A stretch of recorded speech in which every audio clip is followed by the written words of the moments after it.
विष्णु पुराण। ओम श्री मन्नारायणाय नमः। द्वितीय अंश, तीसरा अध्याय। भारतादि 9 खंडों का विभाग। श्री पराशर जी बोले, हे मैत्रेय, जो समुद्र के उत्तर तथा हिमालय के दक्षिण में स्थित है वह देश भारतवर्ष कहलाता है। उसमें भरत की संतान बसी हुई है। हे महामुने, इसका विस्तार 9000 योजन है। यह स्वर्ग और अपवर्ग प्राप्त करने वालों की कर्मभूमि है। इसमें महेंद्र, मलय, सहायक, शुक्तिमान, ऋक्ष, विंध्य और पारियात्र ये 7 कुल पर्वत है। हे मुने, इसी देश में मनुष्य शुभ कर्मों द्वारा स्वर्ग अथवा मोक्ष प्राप्त कर सकते हैं और यहीं से पाप कर्मों में प्रवृत्त होने पर वे नरक अथवा तिर्यक योनि में पड़ते हैं। यहीं से स्वर्ग, मोक्ष, अंतरिक्ष अथवा पाताल आदि लोकों को प्राप्त किया जा सकता है। पृथ्वी में यहाँ के सिवा और कहीं भी मनुष्य के लिए कर्म की विधि नहीं है। इस भारतवर्ष के 9 भाग हैं। उनके नाम ये है: इंद्रद्वीप, कस्सेरू, ताम्रपर्ण, गभस्तिमान, नागद्वीप, सौम्य, गंधर्व और वारुण तथा यह समुद्र से घिरा हुआ द्वीप उनमें 9वां है। यह द्वीप उत्तर से दक्षिण तक सहस्त्र योजन है। इसके पूर्वीय भाग में किरात लोग और पश्चिमीय में यवन बसे हुए हैं तथा यज्ञ, युद्ध और व्यापार आदि अपने अपने कर्मों की व्यवस्था के अनुसार आचरण करते हुए ब्राह्मण, क्षत्रिय, वैश्य और शूद्रगण वर्ण विभाग अनुसार मध्य में रहते हैं। हे मुने, इसकी शतद्रु और चंद्रभागा आदि नदियां हिमालय की तलैटी से, वेद और स्मृति आदि पारियात्र पर्वत से, नर्मदा और सुरसा आदि विंध्याचल से तथा तापी, प्योष्णी और निर्विंध्या आदि ऋक्षगिरी से निकली है। गोदावरी, भीमर्थी और कृष्णवेणी आदि पापहारिणी नदियां सह पर्वत से उत्पन्न हुई कही जाती है। कृतमला और ताम्रपर्णी आदि मलयाचल से, त्रिसामा और आर्यकुल्या आदि महेंद्रागिरी से तथा ऋषिकुल्या और कुमारी आदि नदियां शुक्तिमान पर्वत से निकली है।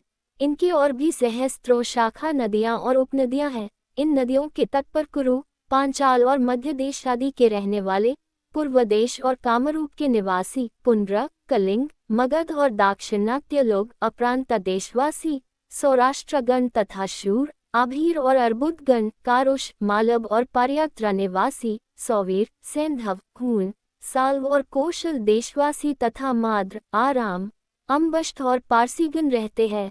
हे महाभाग, वे लोग सदा आपस में मिलकर रहते हैं और इन्हीं का जल पान करते हैं। इनकी सन्निधि के कारण वे बड़े हृष्ट-पुष्ट रहते हैं। हे मुने, इस भारतवर्ष में ही सत्ययुग, त्रेता, द्वापर और कली नामक 4 युग है। अन्यत्र कहीं नहीं। इस देश में परलोक के लिए मुनिजन तपस्या करते हैं, याज्ञिक लोग यज्ञानुष्ठान करते हैं और दानी जन आदर पूर्वक दान देते हैं।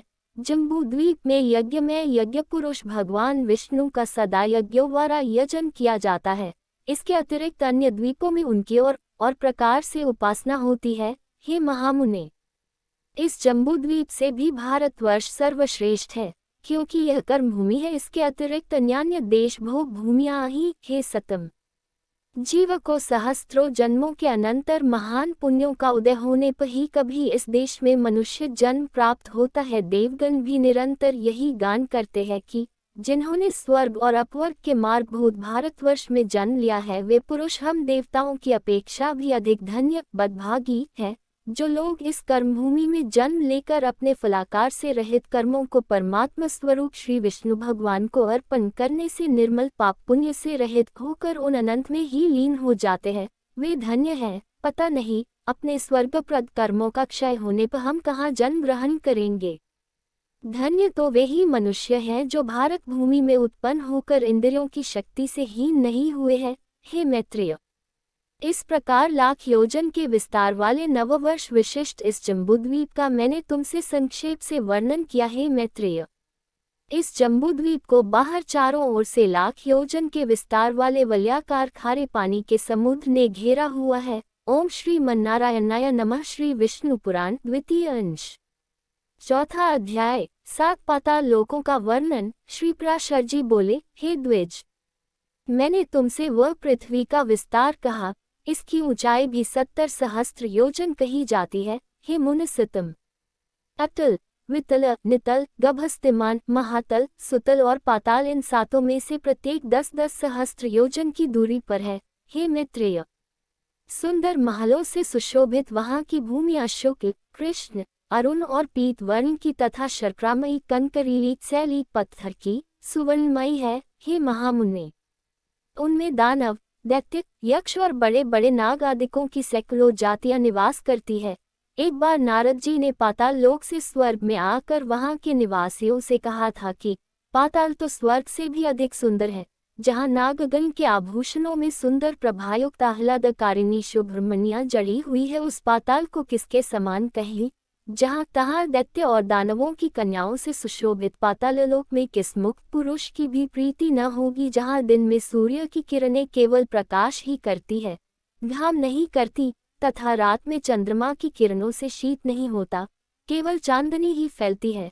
जहाँ भक्ष्य, भोज्य और महापानादि के भोगों से आनंदित सर्पों तथा दानवादिकों को समय जाता हुआ भी प्रतीत नहीं होता। जहाँ सुंदर वन, नदियाँ, रमणीय सरोवर और कमलों के वन हैं। जहाँ नर कोकिलों सुमधुर को गूंजती है एवं आकाश मनोहारी है।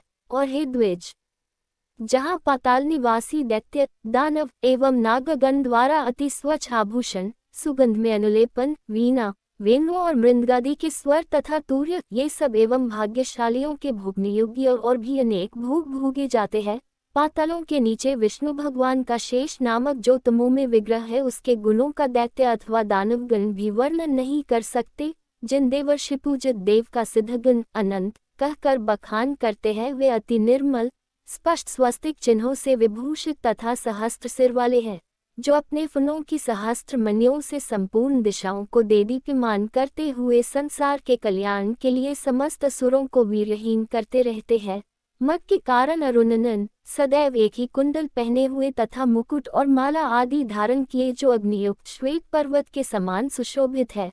मद से उन्मत्त हुए जो नीलांबर तथा श्वेत हारों से सुशोभित होकर मेघमाला और गंगा प्रवाह से युक्त दूसरे कैलाश पर्वत के समान विराजमान है, जो अपने हाथों में हल और उत्तम मूसल धारण किए है तथा जिनकी उपासना शोभा और वारुणी देवी स्वयं मूर्तिमती होकर करती है। कल्पांत में जिनके मुखों से विषाग्र शिखा के समान देदीप्यमान संकर्षण नामक रुद्र निकलकर तीनों लोकों का भक्षण कर जाता है, वे समस्त देवगुणों से वंदित शेष भगवान अशेष भूमंडल को मुकुटवत धारण किए हुए पाताल तल में विराजमान है। उनका बल, वीर्य, प्रभाव, स्वरूप, तत्व और रूप आकार देवताओं से भी नहीं जाना और कहा जा सकता। जिनके फनों की मणियों की आभा से अरुण वर्ण हुई, यह समस्त पृथ्वी फूलों की माला के समान रखी हुई है, उनके बल वीर्य का वर्णन भला कौन करेगा?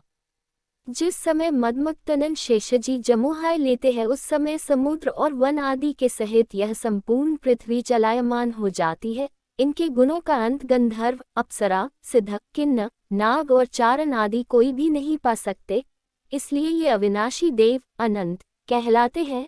जिनका नाग वधुओं द्वारा लेपित हरिचंदन पुनः पुनः श्वास वायु से छट छुटकर दिशाओं को सुगंधित करता रहता है, जिनकी आराधना से पूर्वकालीन महर्षि गर्ग ने समस्त ज्योतिर्मंडल ग्रह नक्षत्रादि और शकुन अपशकुन आदि नैमित्तिक फलों को तत्वत जाना था, उन नागश्रेष्ठ शेषजी ने इस पृथ्वी को अपने मस्तक पर धारण किया हुआ है, जो स्वयं भी देव, असुर और मनुष्यों के सहित संपूर्ण लोकमाला को धारण किए हुए है।